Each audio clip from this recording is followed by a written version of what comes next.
وبركاته. إن الحمد لله نحمده ونستعينه ونستغفره ونعوذ بالله من شرور أنفسنا ومن سيئات أعمالنا.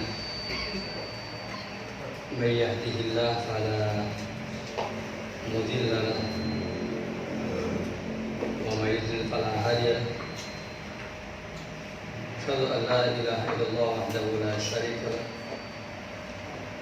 وأشهد أن محمدا عبده ورسوله الذي لا نبي بعده.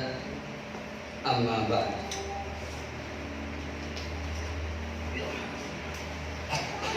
Jemaah sekalian yang semoga dirahmati oleh Allah Subhanahu wa taala. Alhamdulillah, syukur ala ni'amillah. Dalam kesempatan yang berbahagia ini kita dapat bermajlis di majlis ini yang semoga dirahmati oleh Allah Subhanahu wa taala. Salawat dan salam semoga terima curahkan kepada Nabi kita yang mulia Nabi Muhammad SAW, kepada keluarganya, kepada para sahabatnya,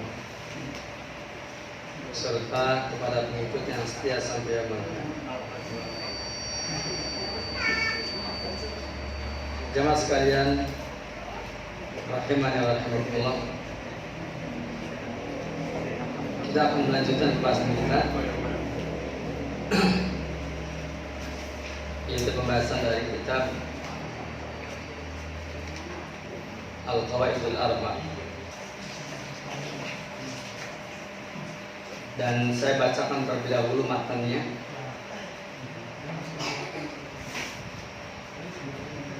Matan dari Al-Masailul Arba',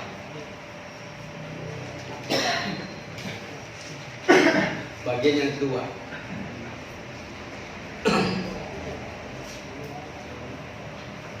Qala al-mu'allifu rahimahullahu ta'ala. Kata mu'allif, iklam, ketahuilah oleh kamu, arsadaqallahu li ta'atihi, semoga Allah membimbing kamu untuk mentaatinya. Annal hanifiyata milat Ibrahim, sesungguhnya milah hanifiyah, yaitu milahnya Nabi Ibrahim, adalah an ta'budallaha wahdahu, yaitu engkau beribadah hanya kepada Allah saja, mukhlishan lahuddin, dengan memurnikan ketaatan hanya untuk Allah. Wa bidzalika, dan dengan sebab itulah,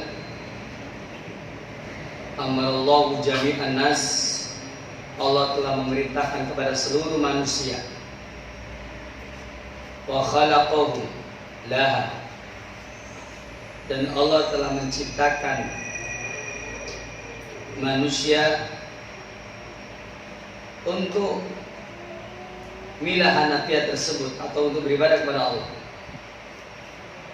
Kama qala ta'ala, sebagaimana Allah Ta'ala berfirman, wa ma khalaqtul jinna wal insa illa liya'budun. Kata Allah Tabaraka wa Ta'ala, tidaklah kuciptakan jin dan manusia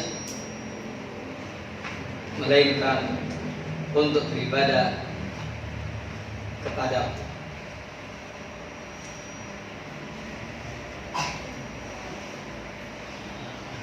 Selanjutnya jemaah sekalian, paragraf ini mengandung beberapa faedah. Dari paragraf ini,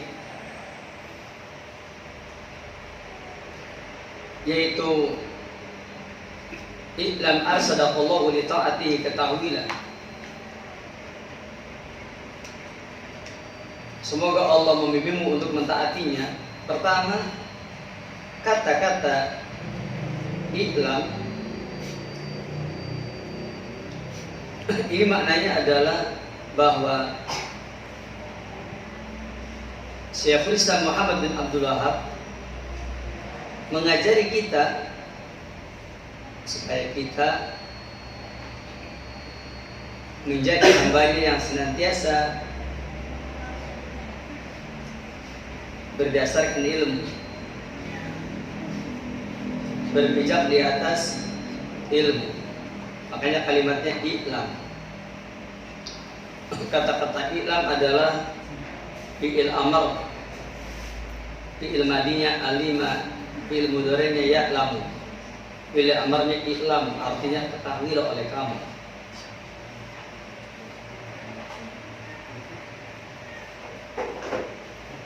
Maka kata-kata i'lam adalah al-amru, dan kata para ulama ahli ilmu usul, al-aslu fil amri al-wujub, hukum asal perintah menunjukkan kepada wajib. Namun yang menjadi masalah adalah apakah makna i'lam di sini? Para ulama kita berbeda pendapat tentang maksud dari i'lam. Maka di antaranya ada yang berpendapat i'lam alima ya'lamu ilman, maka al-ilmu huwa al-i'tiqadu al-jazimu al-mutabiqu lil waqi. Bahwa yang disebut dengan ilmu adalah yaitu keyakinan yang kuat, keyakinan yang teguh, yang sesuai dengan realita. Itu namanya ilmu. Jadi ilmu adalah huwa al-i'tiqadul jazim al-mutabiqu lil waqi. Keyakinan yang kuat, keyakinan yang teguh, yang sesuai dengan realita, itu namanya ilmu.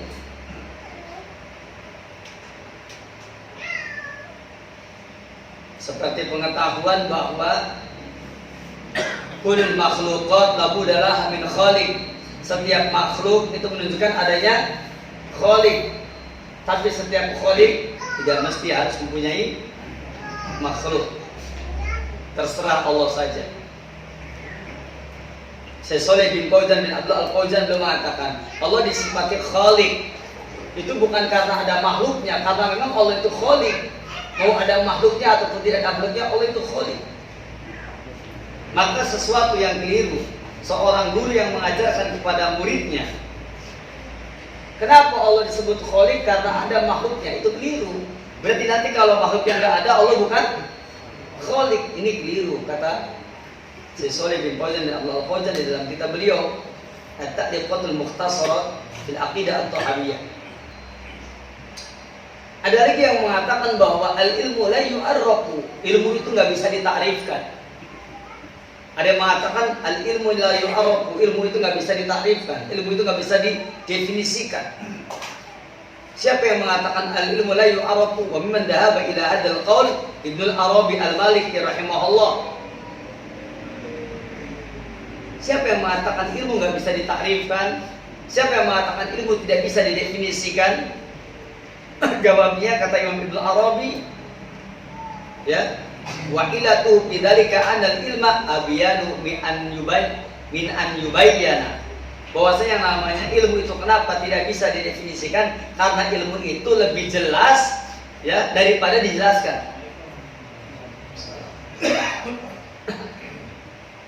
Jadi ilmu itu lebih jelas daripada dijelaskan. Artinya tanpa dijelaskan pun ilmu itu sudah jelas. Makanya para ulama kita ketika berbicara tentang ilmu, jawabannya macam-macam. Al-ilmu maqalallah wa qala rasul wa qala sahabat. Ilmu itu adalah apa yang Allah firmankan dalam Al-Quran. Ilmu itu adalah apa yang Rasul sabdakan dalam sunnahnya. Ilmu itu adalah apa yang dikatakan oleh sahabat Nabi. Ilmu. Ada lagi yang mengatakan ilmu itu apa? Al-ilmu huwa sifatun yang kasih bihal matubu inkisafan taman. Yang namanya ilmu itu adalah sifatun, satu sifat yang kasih bihal matub, yang mana sesuatu yang dicari akan terungkap dengan sifat tersebut. Inkisafan taman, terbuka secara sempurna. Itu ilmu. Makanya Al-Imam Ibnu Utsaimin dalam kitabnya Kitabul Ilmi, beliau mengatakan yang namanya ilmu awduhu min an yubayyana, lebih jelas daripada diterangkan. Makanya dikatakan tadi kata Imam Ibnu Arabi, ya, dia mengatakan ya di dalam kitab Aridatul Ahwadi. Kitab Aridatul Ahwadi adalah sarah atas kitab Sunan Tirmidzi. Dia mengatakan yang namanya ilmu, al-ilmu la yu'arrafu, ilmu tidak bisa didefinisikan. Kenapa? Karena ilmu itu sudah sangat jelas. Alasannya wa ilatuhu bidzalik annal ilma abyanu min an yubayyana. Karena ilmu itu lebih jelas daripada dijelaskan. Lebih jelas dari sesuatu yang dijelaskan, karena ilmu tidak butuh kepada definisi. Karena orang sudah maklum, orang sudah paham. Imam Syafi'i mengatakan al-ilmu yaitu ayatun muhkamatun wa sunnatun mutaba'atun wa qawlu la adri, kata beliau.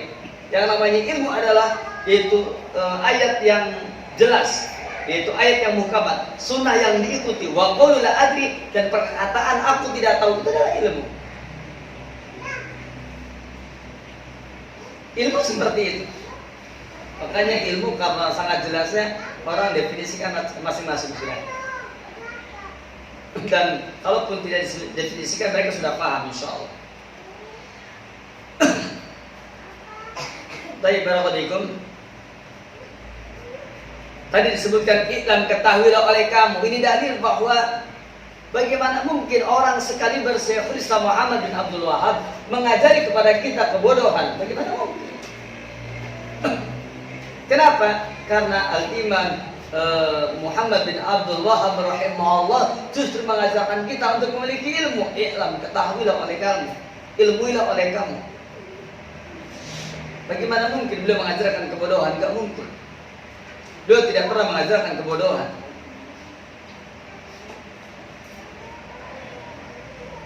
Ketahuilah oleh kamu, arsadaqallahu li ta'atihi, semoga Allah membimbingmu untuk mentaati Allah. Artinya orang untuk mentaati Allah butuh ar-rusydu. Apa itu ar-rusydu? Ar-rusydu suka diterjemahkan dengan kebenaran. Allah berfirman, qad tabayyana ar-rusydu minal ghayy la ikraha fid din. Tidak ada paksaan dalam agama. Qad tabayyana ar-rusydu minal ghayy, sungguh kebenaran lebih jelas, dan sungguh kebenaran jelas ya. Qad tabayyana ar-rusydu, kebenaran telah jelas minal ghayy, daripada kesesatan. Kebenaran itu jelas nyata daripada kesesatan. Itu dalil bahwa kebenaran itu nggak bisa ditutup-tutupi, dan kebenaran itu nggak ada hubungan dengan pinter, nggak ada. Kebenaran itu nggak ada hubungan dengan cerdas, karena kebenaran itu tidak terkait dengan pintar dan tidak pintarnya orang. Kebenaran itu tidak ada hubungan dengan cerdas dan tidak cerdasnya orang. Tapi kebenaran itu adalah lurus atau tidak lurusnya hati seseorang. Kalau hati kita ini lurus, maka dia akan bisa menerima kebenaran. Kalau hati kita tidak lurus, maka sampai kiamat pun kebenaran tidak akan bisa dia terima. Qad tabayyana ar-rusydu minal ghayy. Ar-rusydu adalah kebenaran. Maka kalimat iklan ya, arsadaqallahu ya fi ta'atihi atau li ta'atihi, itu maknanya adalah semoga Allah membimbingmu dengan bimbingan yang benar dalam rangka taat kepada Allah. Artinya taat kepada Allah itu butuh apa? Butuh ar-rusydu, butuh sesuatu yang benar. Kalau kita berpijak di atas kebenaran lalu taat, itulah taat yang dikehendaki. Kalau kita ini taat tetapi tidak di atas kebenaran, itu ketaatan yang tidak dikehendaki. Kenapa guru tarekat namanya mursyid? Kenapa guru sufi namanya mursyid? Ikhwanul muslimin, Hasan al-Banna itu disebutnya al-mursyidul am. Kenapa pakai istilah mursyid? Karena di Ikhwanul muslimin itu ada apa? Ada pemahaman tasawufnya seperti yang diakui oleh ya Dr. Yusuf Qaradawi semasa hidupnya. Kalau sekarang sudah tidak ada. Diakui bahwasanya yang namanya ikhwan muslimin di sana diajarkan apa? Ilmu tasawuf. Karena slogan mereka adalah, mereka mengatakan dakwatuna dakwatun salafiyah, dakwah kami dakwah salafiyah. Kemudian wa tariqatuna sunniyah, tarekat kami adalah sunniyah. Wa haqiqatuna sufiyah, hakikat kami adalah sufi. Itu orang ikhwanul muslimin. Mereka pakai istilah mursyid. Guru tarekat mursyid, guru sufi mursyid. Ikhwan muslimin juga mengatakan kalimat dengan mursyid. Begitu. Nah, kata-kata mursyid itu maknanya adalah guru pembimbing. Harapannya jadi atas kebenaran, harapannya. Walaupun realitanya mereka banyak menyelisih kebenaran.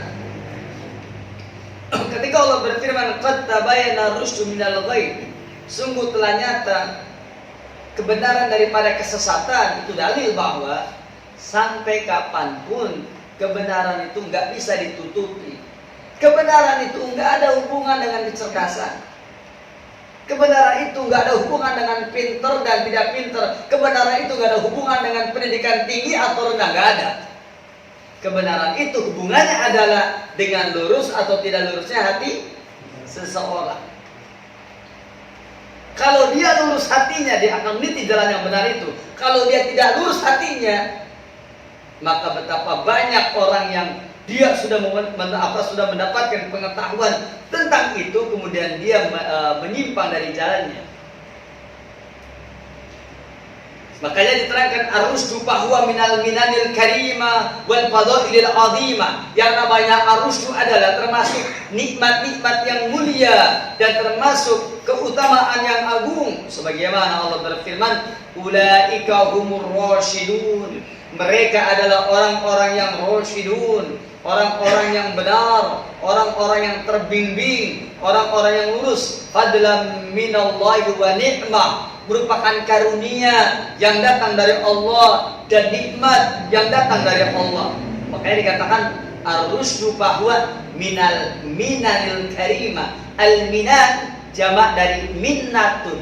Minnatun artinya nikmat, artinya karunia. Begitu.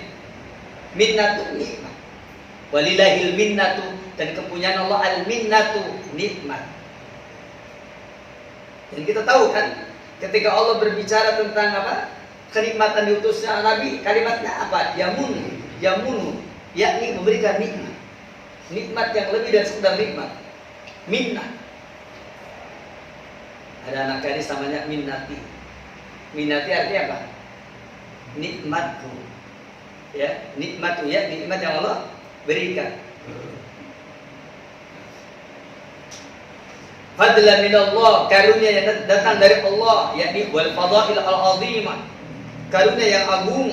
Wallahu alimun hakim, Allah adalah zat yang maha mengetahui, hakim, lagi maha bijaksana.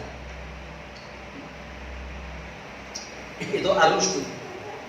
Idzan, ketahuilah oleh kamu, arsadakallah, semoga Allah membimbingmu li taatihi, untuk taat kepadanya. Kenapa menggunakan kata-kata arsadakallah? Pertama, jemaah sekalian, itu yang namanya petunjuk al-huda atau hidayah. Hidayah itu kan kata Al-Hafidz Ibnu Katsir kan ada dua. Ada hidayatul irsyad wal bayan. Hidayatul irsyad adalah hidayah berupa bimbingan. Wal bayan adalah pengetahuan yang jelas, ilmu yang jelas. Hidayatul irsyad wal bayan. Yang kedua, hidayatul taufik. Hidayah taufik adalah hidayah dimudahkannya untuk mengamalkan hidayatul irsyad wal bayan. Hidayah dimudahkannya untuk apa? Untuk mendapatkan hidayah ilmu, untuk mengamalkan hidayah ilmu. Itu namanya hidayatul taufik.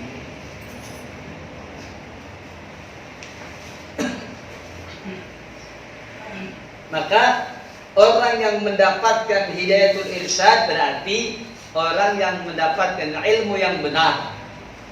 Kalau ilmunya sudah benar, tinggal apa? diamalkan dengan benar. Kalau ilmunya sudah benar.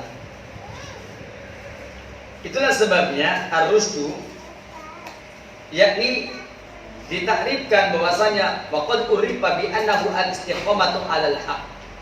Yang namanya ar-rusydu itu adalah istiqomah di atas kebenaran.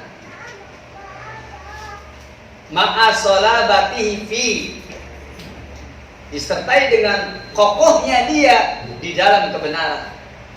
Itu namanya ar-rusydu. Jadi ar-rusydu itu adalah apa? Istiqomah di atas kebenaran disertai dengan orang tersebut kokoh di dalam kebenaran. Kata-kata solaba itu dari kata-kata soluba yaslubu, artinya apa? Keras, kokoh. Begitu. Solaba yaslubu itu artinya kokoh, keras. Itu namanya soluba. Ar-rusydu itu adalah istiqomah di atas kebenaran disertai dengan teguh dan kokoh di dalam kebenaran. Kenapa demikian? Karena ada orang dia di atas kebenaran tapi nggak kokoh. Sedikit dapat cobaan goncang. Dia sudah di atas kebenaran. Ada masalah sedikit terabet. Kurang duit terabet. Kurang duit ngaji terabet. Duitnya kelebihan terabet. Mau angel ya. Ini duitnya kudu pas baik. Pas butuh pas anak duit. Ya, pas orang ada duit kudu anak duit. Lebih dikit hura-hura terabet. Kenapa malam ini nggak ngaji? Wah, Ustaz, banyak yang harus saya beli malam ini. Duitnya apa sih? Malam ini kok nggak ngaji? Ustaz, duitnya entok dari kita usaha dingin. Engkau lah usaha dingin, bakal oli duitnya kau nampilan pancet ngaji nih. Nah, ini repot yang begini. Ini orang yang beriman ala harf di tepi jurang, repot yang begini. Jangan sekalian, saya sudah berulang kali mengatakan bahwasanya fa'auqatul insan arba'atun la khamisalah. Umur manusia itu, waktu manusia itu cuma 4, tidak ada yang kelimanya. Apa itu? Waktu taat, waktu maksiat, waktu senang, waktu susah. Apapun keadaan kita, kalau sedang taat, ya taat saja. Mau lagi senang kayak mau susah, taat weh. Taat itu nggak ada hubungan dengan senang dan susah, nggak ada. Hubungannya dengan iman. Catat baik-baik ya. Taat itu nggak ada hubungan dengan apa? Dengan senang dan susah. Ada orang yang senang dia taat, ada orang yang susah dia taat, ada orang yang senang maksiat, taat susah juga maksiat, ada. Nggak ada hubungan itu. Antum harus ingat baik-baik tuh, nggak ada hubungan. Taat itu nggak ada hubungan dengan duit, nggak ada. Taat itu hubungannya dengan iman. Makanya hadis kadal fakru ayakuna kufron, hampir saja yang namanya kepakiran mengantarkan orang kepada kekufuran, itu hadisnya munkar. Doi kunci dan lemah sekali, nggak ada hubungan. Ya bagaimanapun juga, bagaimana ya? Dan kita juga harus bantu teman kita supaya mereka ya punya ekonomi yang bagus lah, sehingga ngajinya itu tenang. Bohong. Emangnya kalau duitnya banyak, terus ekonominya hebat, ngajinya tenang? Nggak yakin. Nggak ada hubungan. Yang namanya taat itu hubungannya dengan iman, nggak ada hubungan dengan banyak fulus atau kurang fulus, nggak ada. Kalau umpamanya banyak fulus dijamin taat, harusnya orang yang banyak fulus nggak maksiat harusnya. Kan banyak yang maksiat. Bahkan remen, cek orang Sunda macet, ngerti macet? Nambah. Tidak. Tua-tua keladi, tambah tua tambah menjadi-jadi. Nah, di sini ada hal yang menarik ya yang harus kita bahas. Kitabnya sudah saya share ke dokter. Nanti dokternya suruh share sendiri ke teman-temannya. Ya, kitabnya banyak. Yang saya baca ini kitab yang warnanya hijau. Antum lihat sendiri aja. Ya, halamannya halaman 14. Pokoknya antum cari aja kitab yang 4 itu bolak-balik. Ini diterangkan dalam kitab Fathul Qadir karya Imam As-Syaukani. Dia mengatakan bahwa yang namanya ar-rusdu adalah al-istiqomatu alal haq, istiqomah di atas kebenaran, ma'a salabatihi fihi, disertai dengan apa? Yaitu teguhnya dia, kuatnya dia di dalam kebenaran. Al-Imam An-Nawawi rahimahullah dalam kitab kitab Riyadhus Shalihin, Imam Nawawi telah menjelaskan apa kata beliau. Ini ketika menerangkan tentang as-sadad hansadidu aw qaribu, yakni hendaklah kamu yang lurus, wa qaribu, dan yang berdekat-dekatan. Kata-kata as-sadad apa maknanya? As-sadadu huwa isobatul haqqi wal istiqomatu alaiha. As-sadad itu adalah yaitu isobatul haq, sesuai dengan kebenaran, tepat dengan kebenaran, wal istiqomatu alaiha, dan istiqomah di atas ketepatan, di atas kebenaran. Yang namanya as-sadad itu maknanya apa? Isobatul haq, tepat dengan kebenaran, sesuai dengan kebenaran, cocok dengan kebenaran, pas dengan kebenaran. Wal istiqomatu alaiha, dan istiqomah ala istiqomi, ya, ala isobatil haq, istiqomah di atas ketepatan, di atas kebenaran.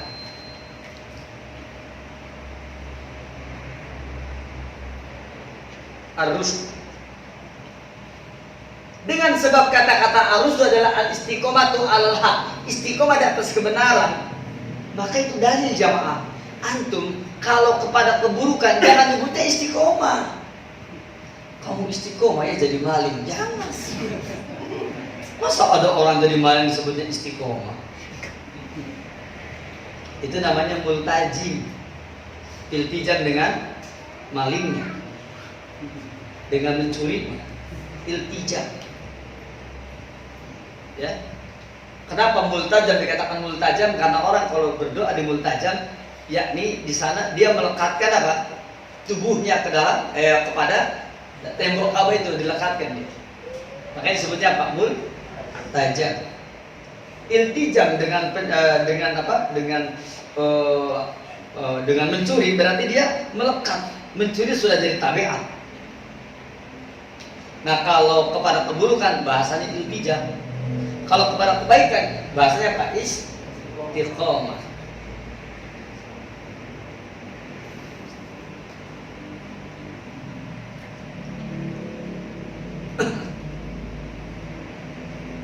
Tadi sudah saya terangkan, hidayah ada dua, hidayatul irsyad wal bayan. Hidayatul irsyad wal bayan wa dalalah. Hidayatul irsyad, hidayah berupa bimbingan. Wal bayan, keterangan yang jelas. Wa dalalah, ditunjukkan kepada jalan yang benar. Hidayatul irsyad wal bayan wa dalalah. Satu, ringkasnya hidayatul ilmi. Yang kedua, hidayatul taufik, yaitu hidayatul amal, yakni dimudahkan untuk beramal. Pertanyaannya, mal farqu bainal huda war rusyd? Apa bedanya antara al-huda war rusyd? Dzakara Ibnu Qayyim rahimahullah, kata Imam Ibnu Qayyim, anna rusdu wa huwa al-ilm bima yanfa'u wal amal bi. Yang namanya ar-rusdu itu maknanya adalah apa? Al-ilmu bima yanfa', mengetahui sesuatu yang manfaat, wal amalu bihi, dan beramal dengan sesuatu yang bermanfaat. Orang beramal dengan dasar riya tidak bermanfaat. Orang beramal dengan tanpa ilmu tidak bermanfaat. Inilah ar-rusdu. Masya Allah. Bagus tidak doa yang disampaikan oleh Imam Muhammad bin Abdullah? Bagus apa tidak? Iklan, ketahuilah oleh kamu harus punya ilmu. Arsadaqallahu li ta'ati. Semoga Allah membimbingmu untuk taat kepada Allah. Maknanya adalah Allah bimbing kamu dengan ilmu yang dapat memberikan manfaat. Pertanyaannya, ma'wal ilmu nafi? Apa itu ilmu nafi? Jawabnya, al-ilmu an-nafi huwa al-ilmu ladzi yusmirul amal, yaitu ilmu yang membuahkan amal. Amal apa? Tentu amal soleh, bukan amal salah. Makanya kata Imam Asy-Syafi'i, apa katanya? Ya, laisal ilmu ma hafidho. atau mahfudz. Ilmu itu bukan sesuatu yang sudah dia hafal. Innamal ilmu manfaat. Ilmu itu adalah apa yang memberikan manfaat.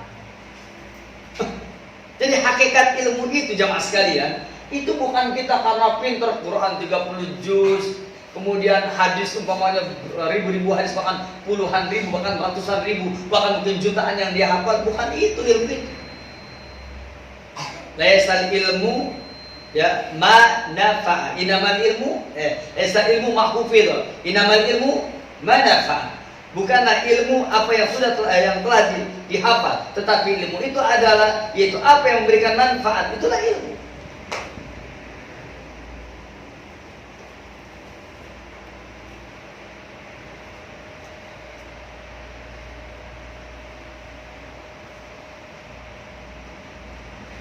Dan kata Imam Ibnu Qayyim Al-Jauziyah, diterangkan oleh beliau dalam kitabnya Ighosatul Lahafan, beliau mengatakan ar-rusdu dengan al-huda itu, kata beliau, itu apabila ar-rusdu disebut sendiri, makanya qad tabayyana ar-rusdu minal ghayy, sungguh telah nyata kebenaran dari kesesatan, maka ar-rusdu di sana itu mengandung makna al-huda. Disebut juga al-huda tanpa ar-rusdu, itu maknanya al-huda mengandung makna ar-rusdu. Contoh, ada doa, Allahumma inni as'aluka al-huda wat tuqa wal afaq wal ghina. Ada al-huda, disebut enggak al-rusdunya? Maka kata-kata al-huda di sana mengandung makna pula atau meliputi makna ar-rusdu.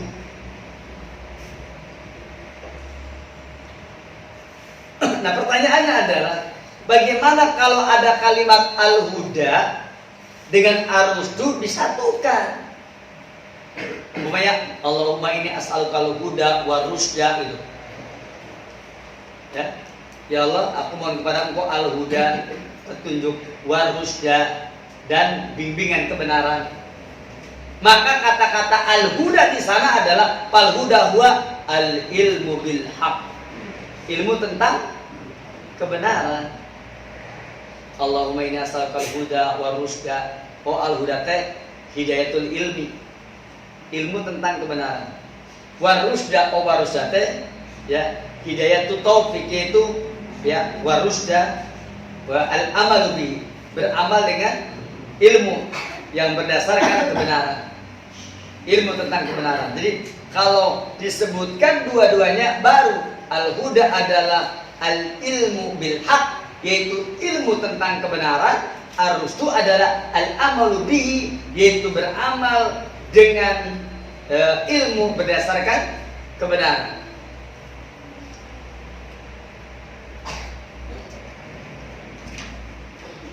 Selanjutnya, Allahumma inni as'aluka al-huda, Allahumma i'lam arsadaqallahu li ta'atihi. Sekarang kita masuk pengertian taat. Apa maksudnya?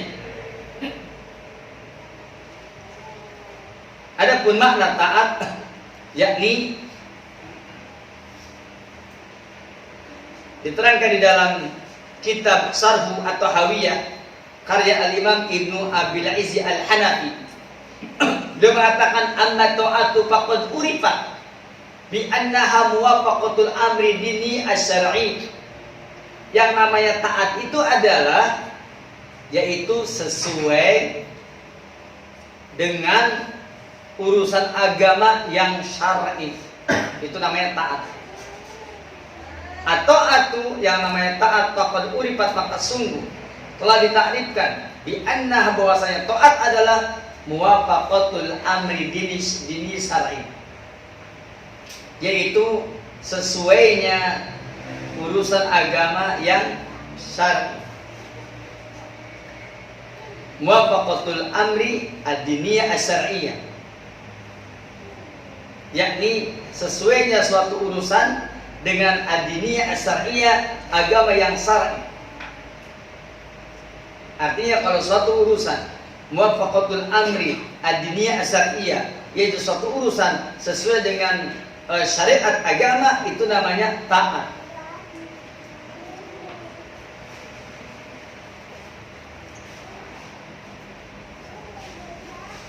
Umpamanya yaitu seperti ibadah yang dikerjakan sesuai dengan perintah Allah umpamanya.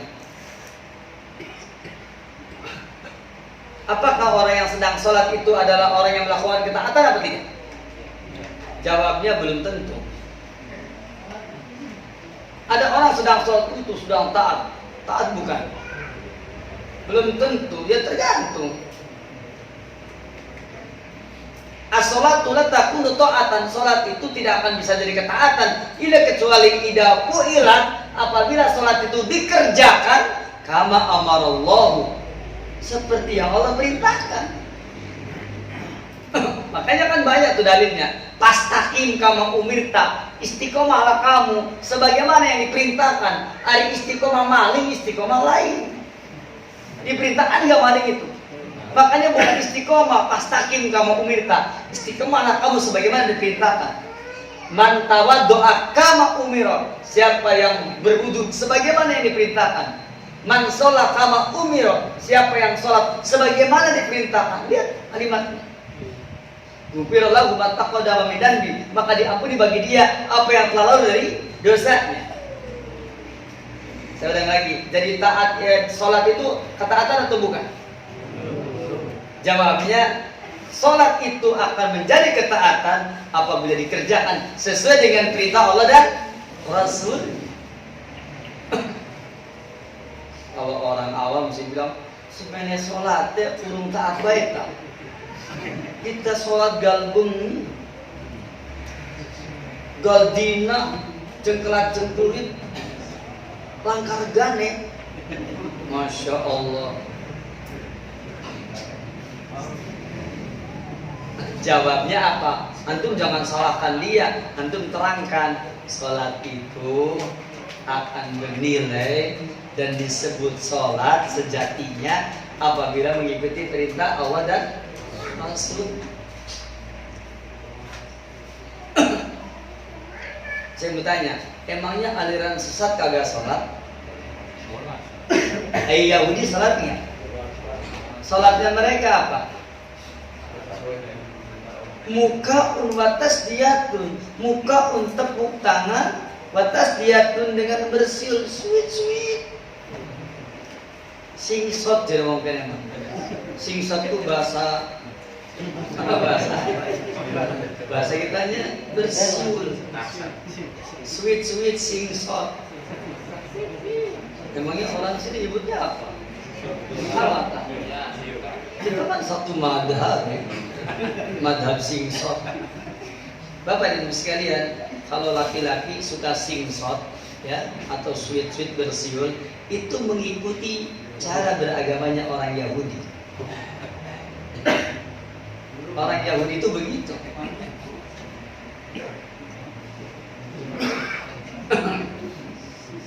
Singsot, sweet ya. Itu agamanya orang Yahudi. Mohon maaf Pak Bu ya, barangkali ada yang suka singsot.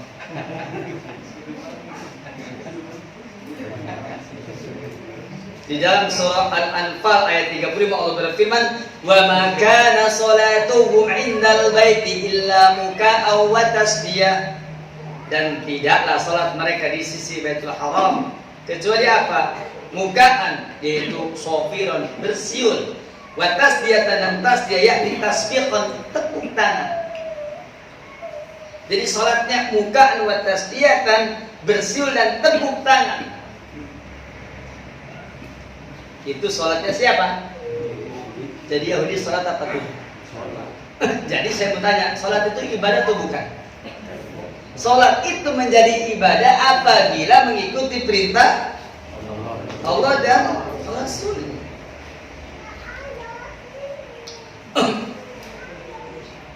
As-sholatu la takunu ta'atan illa idza bu'ilat kama amara Allah min al-ityani bi syara'itiha wa arkaniha wa wajibatiha. Salat itu tidak akan menjadi ketaatan kecuali apabila dikerjakan sebagaimana yang Allah perintahkan, yaitu mengerjakan syarat salatnya dan juga rukunnya serta kewajibannya.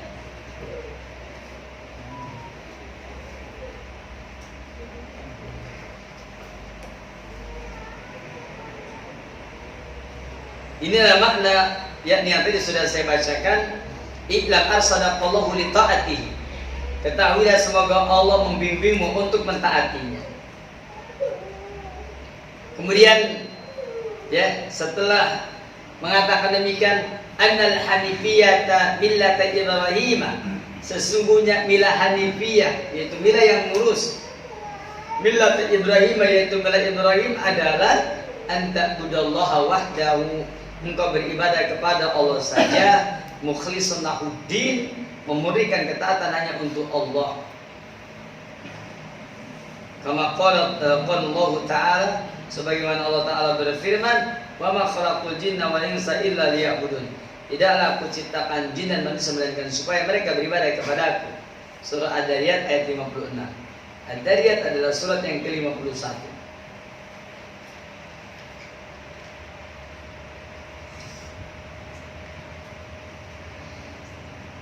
Berdasarkan keterangan ini,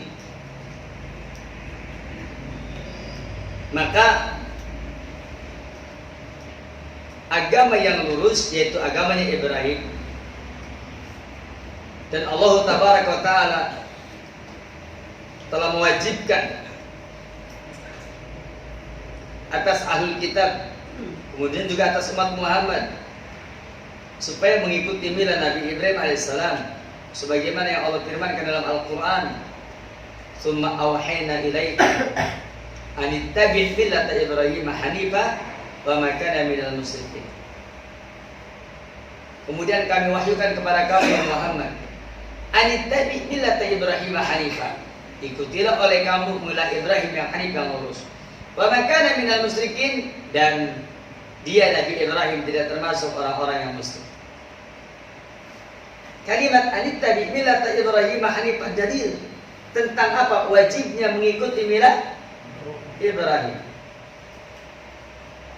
Ayat yang lain, wa man yarghabu an millati Ibrahim illa man safiha nafsa. Apa katanya? Tidak ada orang yang membenci agama Ibrahim kecuali man safiha nafsa, orang yang membodohi dirinya sendiri. Man safiha nafsa, orang yang membodohi dirinya sendiri. Apa yang dimaksud dengan safiha nafsa? Maka kata-kata safiha nafsa dijelaskan di dalam surah Al-Baqarah ayat 130. Kata-kata illa man safiha nafsa adalah illa safihun jahilun, kecuali orang yang jahil, orang yang safi lagi jahil.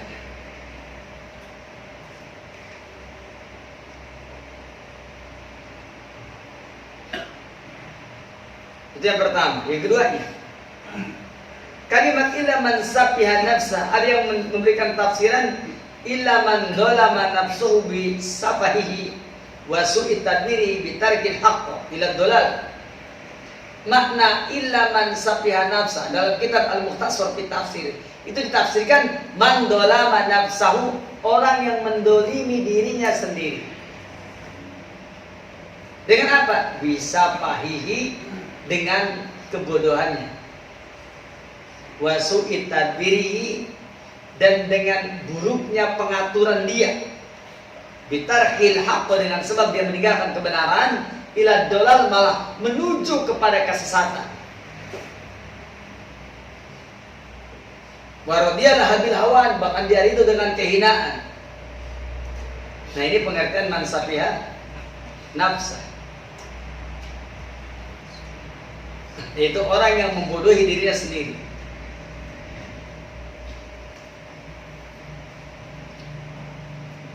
Adapun penjelasan dari para ulama ahli tafsir tentang illa man safiha nafsa, Al-Imam Ibnu Jauzi menerangkan makna yang pertama adalah illa man safiha nafsahu, kecuali orang yang membodohi dirinya sendiri, sesuai dengan redaksinya. Ini adalah tafsir Al-Akhfash dan Yunus.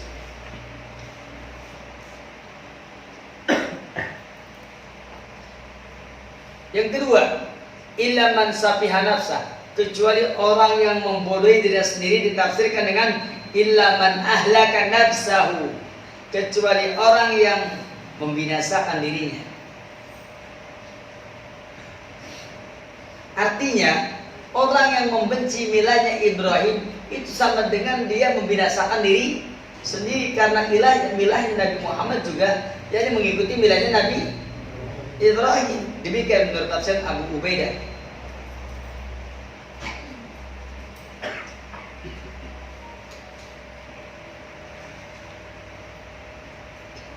Menurut madhab Al-Qara dan Ibnu Qutaibah, ila man safiha nafsah, maknanya adalah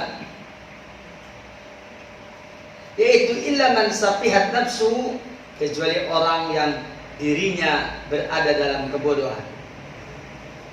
Jadi bukan membodohi diri sendirinya, tetapi memang dirinya dalam kebodohan. Dan yang keempat, illa man safiha nafsa, maknanya adalah illa man jahila nafsahu, orang yang membodoh-bodohi dirinya, walam fakir biha, dan tidak berpikir terlebih dahulu. Ini adalah pendapat dari Imam Al-Jajjaj tentang firman Allah yang mulia ini.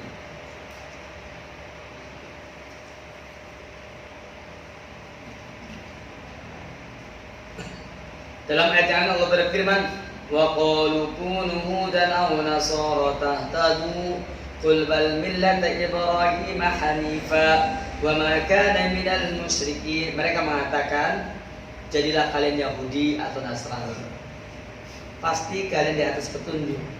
Barakallahu fikum. Hada idiaun faqat. Ini hanya pengakuan saja.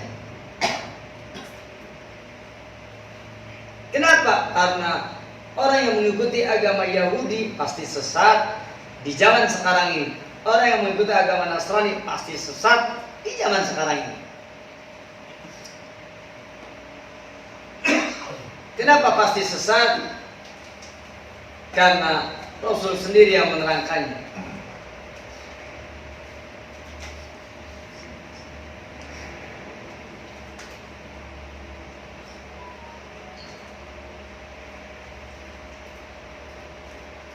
Mari kita lihat, ya, ada beberapa riwayat yang sahih. Di antaranya di dalam sebuah hadis yang diriwayatkan oleh Imam Imam An-Nasa'i dalam kitabnya Sunanul Kubra, Imam Ahmad dari Abu Musa Al-Asy'ari radhiyallahu anhu, kata Rasulullah, man sami'a bi min ummati, barang siapa dari umatku ada yang mendengar tentang aku, au Yahudiyun, atau barang siapa orang Yahudi yang mendengar tentang aku, au Nasraniyun, atau orang Nasrani yang mendengar tentang aku, summalam yu'min bi, kemudian dia sudah mendengar tentang aku tapi lam yu'min bi, dia tidak beriman kepada aku, dakhalan nar, pasti masuk neraka. Ini kata siapa? Kata Rasulullah. Hadis ini sahih isnad. Syekh Syibal Arab mengatakan isnaduhu sahih. Kemudian Al-Imam Ibnu Qutaidah mengatakan sahihul isnad. Begitu. Dan banyak sekali riwayat seperti ini, bahkan termasuk Al-Imam Ahmad Syakir juga mengatakan sahih riwayat ini. Kemudian Al-Imam Al-Albani juga menyatakan riwayat ini sahih. Ala kulli hal, karena hadis ini sahih, maka tentu saja kita mengamalkan dengan sebab hadis ini sahih, dengan sebab riwayat ini sahih.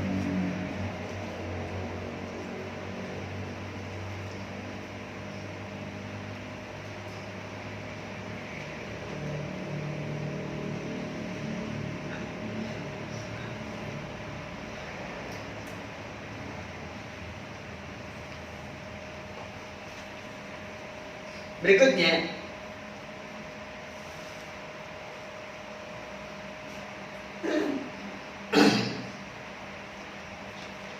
ketika milah Hanifiyah, yaitu agama yang lurus, agamanya Ibrahim, dan kita tahu yang namanya milah adalah ad-dinu wa syar'u, yaitu agama dan syariat, sebagaimana terangkan dalam Ahkamul Quran Al-Qurtubi.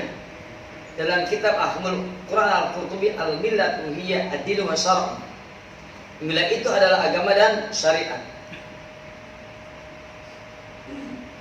Maka pengertian al-Hanifiyah adalah at-tariqud diniyyu alladzi sara 'alaihi Ibrahim, yaitu jalan agama yang telah ditempuh oleh Nabi Ibrahim, wa huwa ibadatullah bi ikhlas, yaitu Nabi Ibrahim beribadah kepada Allah dengan penuh keikhlasan. Nah, ini makna ya, innal hanifiyata millata Ibrahim, sesungguhnya milah Hanafiyah itu milah Ibrahim.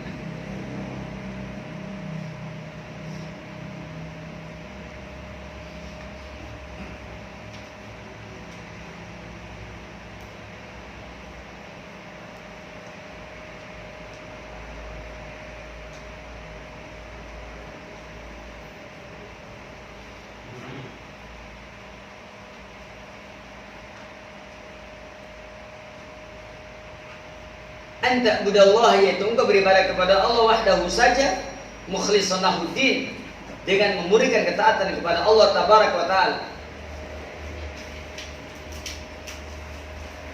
Maka dari perkataan ini atau dari kalimat ini,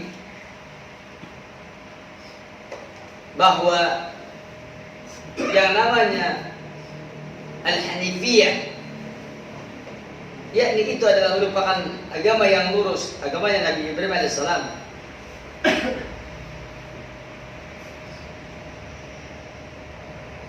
Makanya al-Imam ya Syekhul Islam Ibnu Taimiyah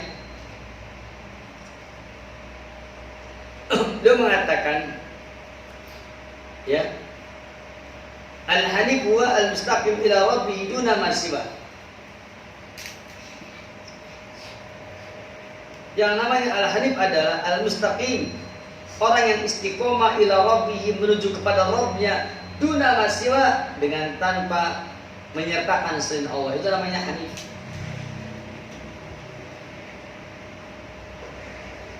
Demikian dalam kitab Fatawa, Majmu' Fatawa Syekhul Islam Ibnu Taimiyah.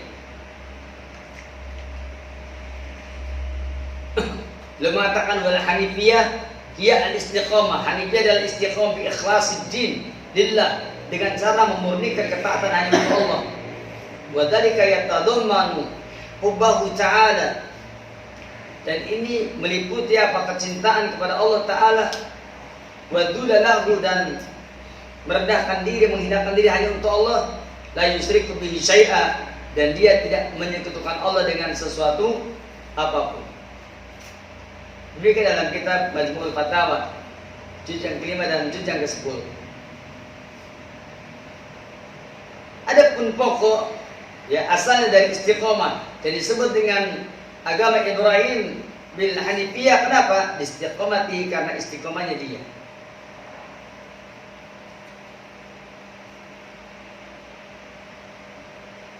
Demikian diterangkan dalam kitab tafsir Asy-Syaukani, itu kitab Fathul Qadir. Ala kulli hal, bahwa apabila kita ini sudah mengetahui Allah yang menciptakan kita, yaitu supaya beribadah kepadanya, maka ketahuilah bahwasanya yang namanya ibadah tidak akan bisa disebut ibadah kecuali dengan mentauhidkan Allah. Artinya kalau ada orang ibadah ternyata menyekutukan Allah, pada dasarnya tidak sedang beribadah. Sebagaimana halnya sholat, tidak dikatakan sholat kecuali dengan tohara, dengan bersuci. Begitu pula tauhid merupakan syarat sahnya ibadah. Apabila orang itu tidak mentauhidkan Allah, maka ibadahnya tidak sah. Begitu pula yang namanya bersuci, yang namanya berwudu, merupakan syarat sahnya sholat. Kalau ada orang sholat ternyata tidak berwudu, maka sholatnya tidak sah. Sebagaimana Allah berfirman, wa'budullaha wa la tusyriku bihi syai'an, beribadahlah kamu kepada Allah dan janganlah kamu menyekutukan Allah dengan sesuatu apapun. Demikian dalam surah An-Nisa ayat 36. Wa'budullaha wa la tusyriku bihi syai'an. Allah Taala menyertakan perintah beribadah kepada Allah dengan larangan berbuat syirik. Maka ini menunjukkan bahwa tauhid adalah syarat sahnya ibadah. Summa innal musannif rahimahullah nafa musamal ibadah anha. Sesungguhnya musannif telah meniadakan nama ibadah darinya. Idza lam takun khalisatan, apabila tidak ikhlas karena Allah. Wa hiya ibadatul musyriki, yaitu ibadahnya kaum musyrik. Lakinna najidullah subhanahu wa ta'ala atlaqa lafdzul ibadah 'alaiha. Akan tetapi kita mendapati Allah Ta'ala memutlakkan lafaz ibadah padanya. Sebagaimana Allah berfirman, wa ya'buduna min dunillahi ma la yanfa'uhum wa la yadurrun. Apa katanya? Mereka tidak beribadah. Mereka beribadah kepada selain Allah sesuatu yang tidak memberikan manfaat dan sesuatu yang tidak memberikan madarat. Ya'budunallaha min dunillah. Mereka beribadah kepada Allah, ya. Mereka beribadah min dunillah, kepada selain Allah. Wa ya'buduna min dunillah, mereka beribadah kepada selain Allah. Mala yanfa'uhum, yang mana selain Allah ini tidak akan memberikan manfaat bagi mereka, wala yadurun, dan tidak akan memberikan madarat. Begitu pula yakni Allah berfirman, qala afara'aytum ma kuntum ta'budun antum wa aba'ukumul aqdamun. Kata Allah, ya, apakah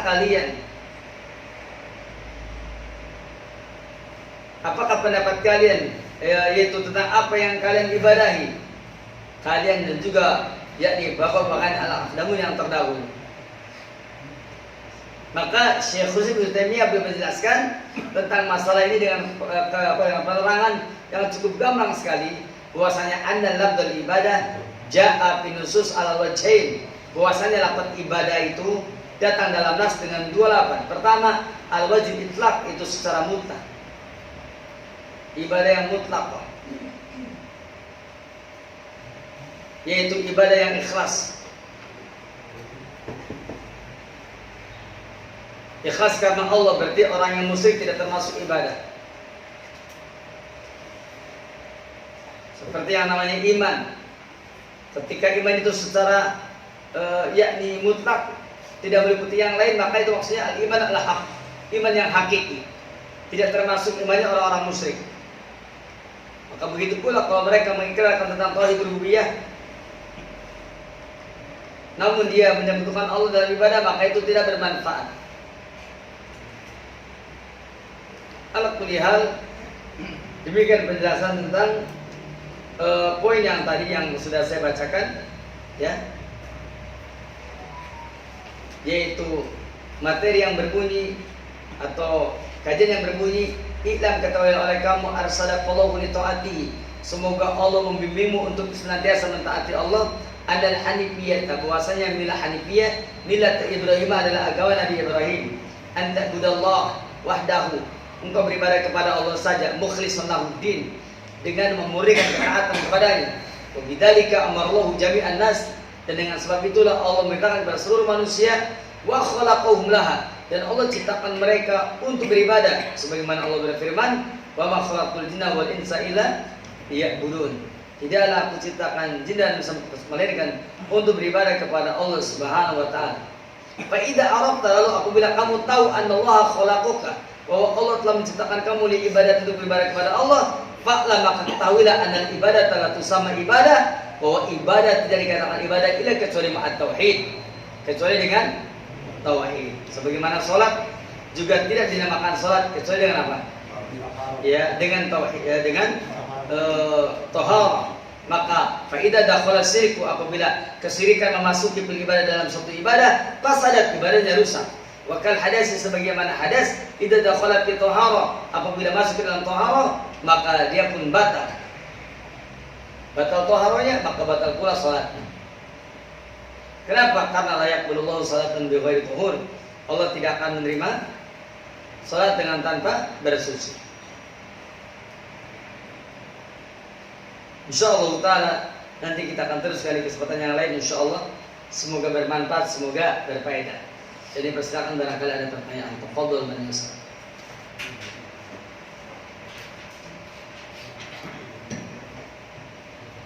Bismillahirrahmanirrahim. Assalamualaikum warahmatullahi wabarakatuh.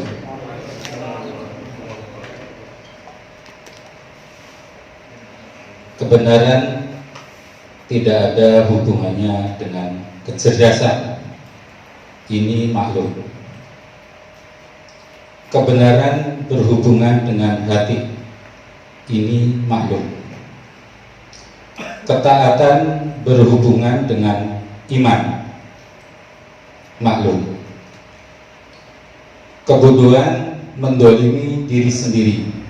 Juga maklum.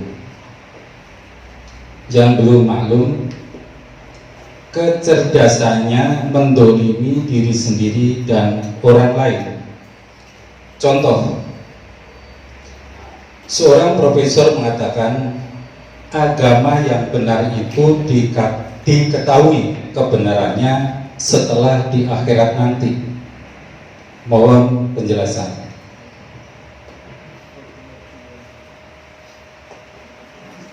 Contoh itu membuktikan bahwa kebenaran tidak ada hubungan dengan kecerdasan. Segitu profesor dia mengatakan begitu, itu kan nggak benar. Kebenaran itu diketahui dengan pasti di akhirat nanti. Ini profesor ini cerdas apa bodoh? Jawabnya cerdas pada satu sisi, bodoh pada sisi yang lain. Bodoh dalam hal apa? Bodoh dalam hal kebenaran. Dia tidak tahu bahwasanya ketika kita diperintahkan untuk mengikuti ketika di dunia ini, yakni kita wajib mengikuti sesuatu yang ada ilmunya. Makanya Allah berfirman dalam surah Al-Isra ayat 36, "Fala taqum ma laysa laka bihi ilmun." Kamu jangan mengikuti perkara yang kamu tidak tahu ilmunya. Inna sam'a wal basara wal fu'ada, sesungguhnya pendengaran, penglihatan dan hati, ya, ulu ulaika kana anu mas'ula, semua itu akan dimintai pertanggungjawaban. Begitu. Artinya harus dengan apa? Dengan ilmu. Dan kebenaran yang kita ikuti adalah kebenaran di atas ilmu. Bukan kebenaran di akhirat nanti. Kalau kebenaran di akhirat nanti, jadi ngapain kita cari ilmu? Jadi kalau kita mencari ilmu, itu berarti sedang meniti jalan ke kebenaran. Kalau kita beramal di atas ilmu, berarti kita sedang beramal di atas kebenaran. Seperti itu. Dan terbukti kan bahwa kebenaran tidak ada hubungan dengan kecerdasan. Profesor segitu cerdasnya mengerti kebenaran. Sampai dia mengatakan kebenaran itu nanti di akhirat hanya Allah yang tahu. Adapun sekarang ya kita masing-masing saja. Itu bahasa kontraproduktif, kontroversi. Di satu sisi kita disuruh ibadah, tapi tidak dengan keyakinan. Di sisi lain kita meyakini bahwa di akhirat nanti, ya, tentang benar dan salah akan ada di sana. Ini keliru yang ini. Ibadah itu harus dengan sesuatu yang benar dan berdasarkan ilmu yang benar. Demikian Allah. Syirik dan ini sombong itu merupakan musuh terbesar bagi seorang muslim. Ada hadis yang menyatakan bahwa kesombongan tadi musyrik dan sombong. Sombong walaupun sedikit sebesar biji zarrah akan menggelincirkan kita kepada neraka. Mohon penjelasan tentang hal itu dan bagaimana cara tobat atau menjaganya. Kadang-kadang kita juga kan ada hawa nafsu sehingga kita itu dengan tidak terasa terbawa ke arah ke sana. Terima kasih. Yang kedua, bagaimana orang yang terbata-bata membaca Al-Quran atau belum menguasai tentang tajwid, apakah itu bisa dapat diterima pembacaannya atau mendapatkan kebenaran di sisi Allah Subhanahu wa taala. Terima kasih.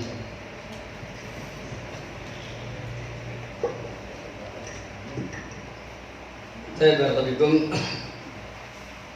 Jemaah sekalian, berbicara tentang sombong, kita harus tahu dulu sombongan itu apa. Kenapa kita harus tahu dulu kesombongan itu apa? Karena dulu ada orang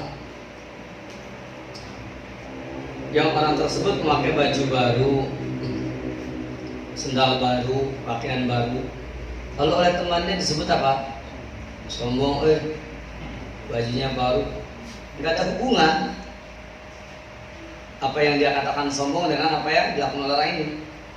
Kan kata Rasul, innallaha jamilun yuhibbul jamal. Allah itu adalah zat yang maha indah, mencintai apa? Dan baju baru itu indah, maka Allah mencintai keindahan. Kalau kita salat dengan baju baru, maka dia telah melakukan sesuatu yang indah dan Allah mencintai keindahan. Nggak ada hubungan dengan kesombongan, kecuali dengan sebab memakai baju baru, kemudian dia melakukan sesuatu yang menolak kebenaran. Itu lain, tapi kan aneh ya. Mari kita lihat bagaimana sabda Nabi yang mulia berkenaan dengan kesombongan.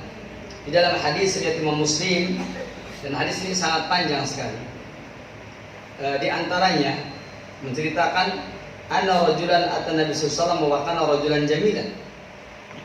Bahwa ada seorang pria datang kepada Nabi dan ternyata apa? Dia berpenampilan indah, elok. Kemudian orang tersebut, yakni maksudnya dengan berpenampilan yang tadi, Pakola, maka dia berkata, ya Rasulullah, ini rajulun hubiba ilayya al-jamal. Ya Rasulullah, sesungguhnya aku adalah orang yang diberikan kecintaan, kesukaan untuk memperhias diri. Wa u'titu minhu ma tara, dan aku diberikan darinya apa yang engkau lihat sendiri. Hatta ma uhibbu an yaquffani ahadun, sehingga aku tidak mau seorang pun yang dapat mengalahkan aku. Jadi dia orangnya senang apa? Iya, berpenampilan gitu. Imma qala, ya, ada kalanya dia mengatakan bisyiraqi na'li, yaitu dengan tali sendalku, wa imma qala, ya, bisisi na'li, dan seterusnya. Apa minal kibri dzalik, apakah perbuatan seperti itu termasuk kesombongan? Ini pertanyaan yang ditanyakan oleh orang tersebut. Kalau saya begitu sombong apa tidak? Maka ya, ketika dia menceritakan bahwa dirinya suka melakukan seperti ini, maka apakah ini termasuk kesombongan? Qala, kata Rasulullah, bukan. Walakin al-kibra, tetapi yang namanya kesombongan, ya, yaitu man batarul haq, yaitu orang yang menolak kebenaran. Wa gomatun nas, dan orang yang meremehkan orang lain.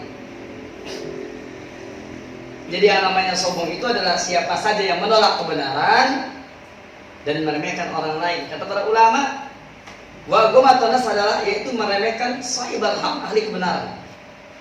Adalah hak, ahli kebenaran,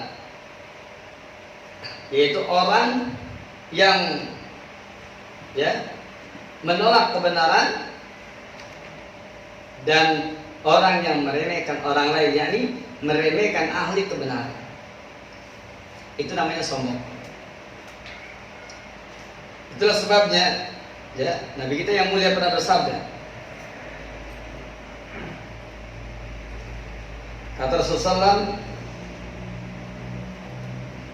la yadkhulul jannata, tidak akan bisa masuk surga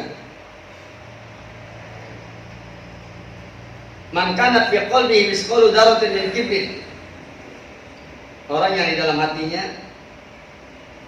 ada sebesar biji sawi dari kesombongan. Tidak akan bisa masuk surga orang yang, ya, pada dirinya ada apa? Iya, ada kesombongan meskipun sebesar biji sawi. Itu tidak akan bisa masuk surga. Di dalam hadis Muslim diterangkan dalam riwayat Abdullah bin Mas'ud, la yadkhulul jannata man kana fi qalbihi misqalu dzarratin min kibrin. Apa ini maksud dengan kesombongan ini? Yaitu orang yang menolak kebenaran ya, dan meremehkan ahli kebenaran. Itu sombong itu. Sombong seperti itu. Dan itulah orang yang memang apabila dia berbuat kesombongan, tentu saja wajar kalau dia masuk ke dalam neraka. Iblis dia sombong terhadap kebenaran. Apa? Menolak perintah Allah. Man mana'aka an tasjud in amartu. Apakah gerangan yang menghalangi kamu ya iblis untuk sujud kepadaku ketika aku perintahkan kamu? Itu kan perintah dari Allah. Dia tolak tuh perintah padahal nyata kebenaran dari Tuhannya dan dia kenal Tuhannya, ya kan? Dari peristiwa iblis itu dari jamaah sekalian. Antum jangan mengira orang menolak kebenaran itu nggak tahu kebenaran. Dia tahu kebenaran. Iblis itu menolak perintah langsung dari Allah Tabaraka wa Ta'ala. Itu iblis. Iblis itu pernah menolak perintah langsung dari Allah. Antum bisa bayangkan kalau perintah Allah saja sudah ditolak, apalagi perintah kita. Iblis tuh. Itu namanya batul haq. Yang keduanya bogom tunas, meremehkan orang lain, meremehkan ahli kebenaran. Siapa? Adam. Khalaqtani min nar wa khalaqtahu min tin. Engkau ciptakan aku dari api, engkau ciptakan dia dari tanah. Anak khairun minhu, saya lebih baik daripada dia. Ini adalah kesombongan. Imam Mujahid pernah mengatakan, siapa yang keluar dari rumahnya, dia berjalan di jalan kampungnya, di jalan rumahnya, atau di jalan desanya, dia merasa paling soleh di kampung itu. Barakallahu, ini merupakan contoh orang yang sombong. Itu contoh kesombongan seperti itu. Makanya kenapa Nabi kita yang mulia bersabda la yadkhulul jannata man kana fi qalbihi misqalu dzarratin min kibrin, karena memang bahayanya kesombongan. Saking bahayanya, kata Syekhul Islam Ibnu Taimiyah, beliau mengatakan kenapa iblis dengan kesombongan dia di neraka selama-lamanya? Jawabnya, karena orang sombong itu tidak pernah mau menyembah Allah. Sedangkan orang yang menyekutukan Allah, mereka masih menyembah Allah walaupun dengan cara menyekutukan Allah. Itulah beda. Makanya dosa yang pertama dan utama itu adalah al-kibru, sombong. Dan sombong itu menolak kebenaran dan meremehkan ahli kebenaran. Jadi kalau antum saya terangkan ilmu tentang ilmu yang sahih, lalu antum tolak umpamanya, padahal antum ngerti itu benar. Yang keduanya, ya Ustaz Ahmad Al-Hari siapa? Ente gak jelas. Padahal dia ngerti itu kebenaran. Oh, itu bagian dari apa? Takabur begitu, al-kibr. Ente ini siapa? Iya sih yang kamu terangkan itu benar, tapi yang ini siapa? Ini bahayanya. Padahal kalau kita perhatikan para ulama zaman dahulu, mereka itu dengarkan dulu ilmu itu. Kalau benar, mereka ambil faedah ilmu. Kalau salah, mereka tinggalkan. Dan meninggalkannya dengan sebab tahu itu salah, itu merupakan kesesatan umpamanya. Demikian barangkali tentang kesombongan. Dan begitu pula tadi sudah saya singgung sedikit tentang kesyirikan. Mudah-mudahan bisa dipahami insyaallah. Yang kedua, apa tadi yang kedua? Membaca Al-Quran. Adapun orang yang membaca Al-Quran dengan apa? Ya, terbata-bata. Sesungguhnya Nabi kita yang mulia pernah bersabda tentang masalah ini.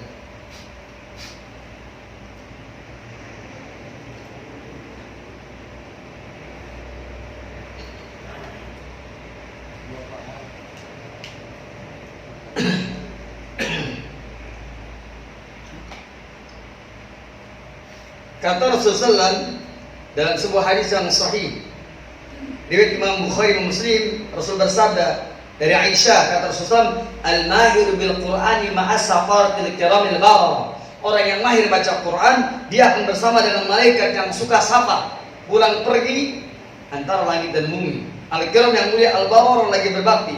Waladhi yaqra'ul Qur'ana wa yatata'tahu.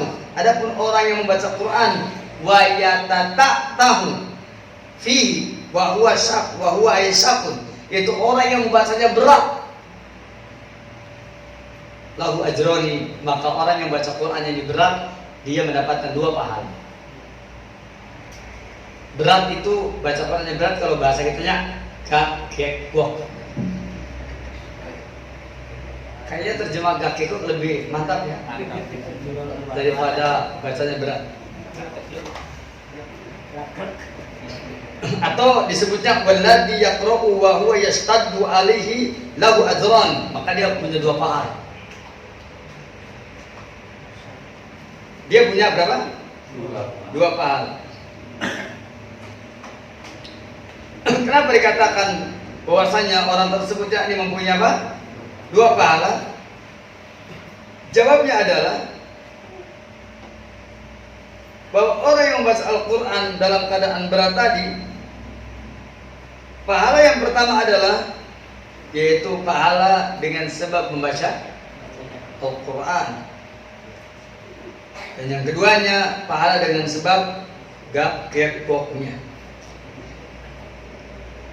Di sini dikatakan fa innalahu ajrain, maka dia mempunyai 2 pahala adalah ajrun li qiraatihi. Pahala yang pertama adalah ajrun li qiraatihi, dia dapat pahala karena membacanya. Yang keduanya wa ajrun li anai, yaitu pahala karena susah payahnya. Dari sini ini dalil jamaah sekalian bahwa kalau antum mau memberikan apresiasi bukan hanya kepada yang berprestasi, tetapi juga memberikan apresiasi bagi mereka yang sudah bersusah payah. Makanya di beberapa pondok ada apresiasi itu kepada santri terjauh umpamanya. Kali ini kami akan mengumumkan santri terjauh, penghargaan untuk santri terjauh. Eta teh nu pinterna. Tapi di mana? Susah. Iya, seperti itu. Karena terjauh. Kayak beasiswa aja. Beasiswa bukan hanya untuk yang pinter, tapi juga untuk yang apa? Yang miskin. Meskipun bodoh, nggak apa-apa. Artinya banyak kategori itu. Nabi kita yang mulia memberikan apresiasi. Al-mahir bil Quran ma'asa qaratil kiramil bararah. Kemudian baladi yaqra'ul Quran wa huwa yatata'tahu, ya, yakni walahu ya syaqwa alaihi syaqun atau walahu syaqun alaihi, maka dia merasa berat untuk membacanya, maka falahu ajron, dia mendapatkan 2 pahala. Yang penting bagi setiap kita yang belum bisa baca Quran, hendaklah belajar selalu baca Quran. Dan kita yang sudah belajar Quran, maka hendaklah belajar semaksimal mungkin sesuai dengan kadar kemampuan kita. Adapun nanti bagaimana hasilnya, maka tentu saja hasil tersebut disesuaikan dengan kemampuan kita. Mudah-mudahan Allah Ta'ala memudahkan jalan kita untuk bisa membaca Al-Quran dengan baik. Demikian Allah Ta'ala a'lam.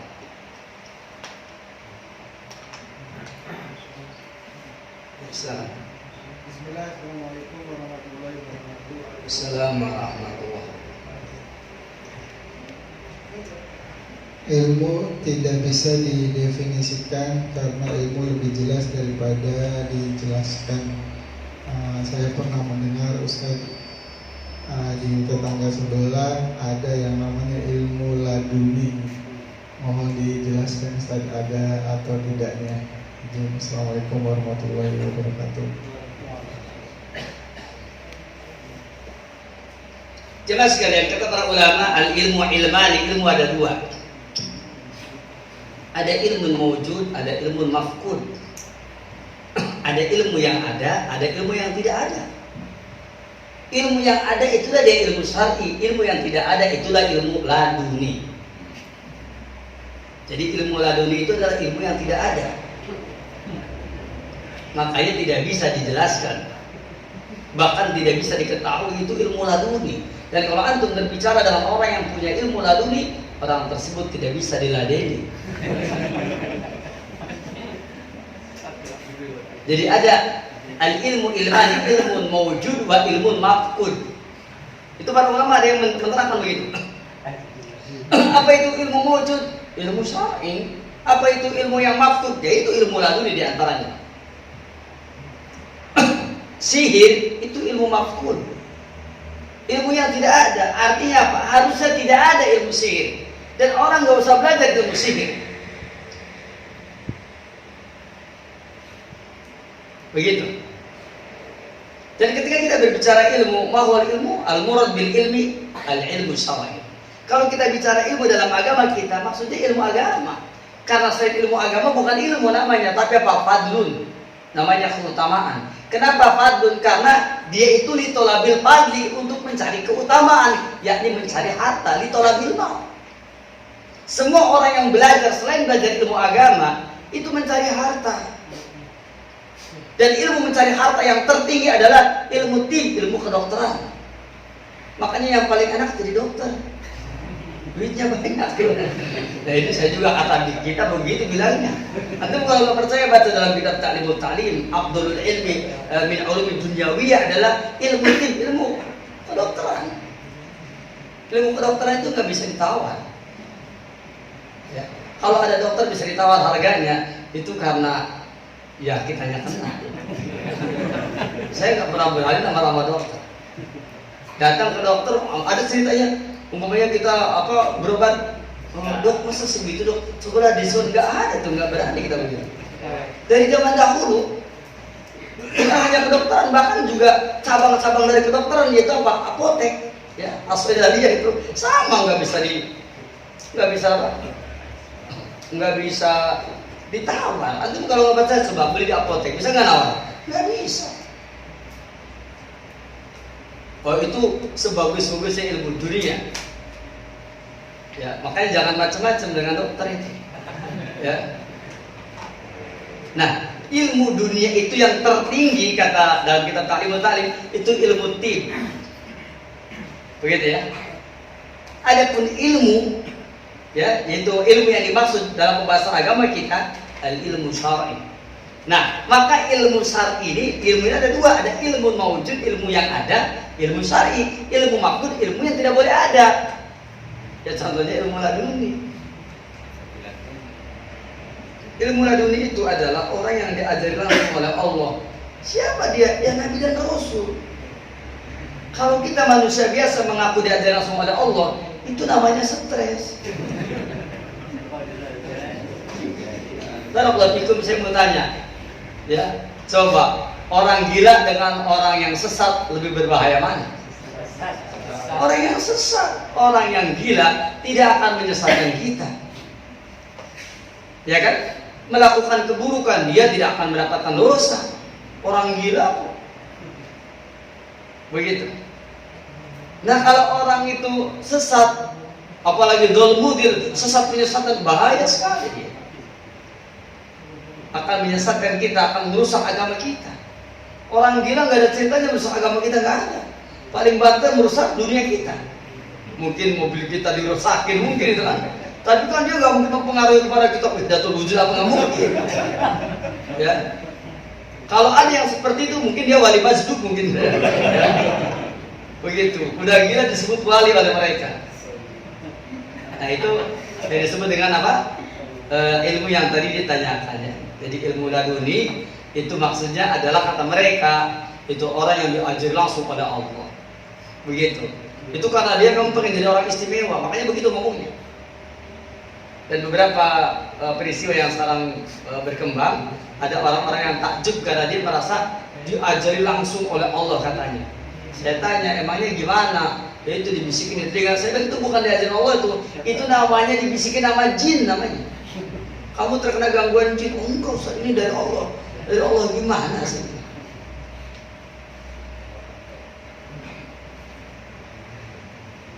Hakikatnya memang semua dari Allah, tetapi asbabnya adalah karena apa? Karena terkena gangguan jin, lain urusan. Bisikan setan masuk kepada dia. Demikian Allah Ta'ala. Cukup saya kira insyaallah ta'ala, karena waktu juga sudah malam, kita akhiri majelis ini. Subhanaka Allahumma bihamdik asyhadu an la ilaha illa anta astaghfiruka wa atubu ilaik. Assalamualaikum warahmatullahi wabarakatuh.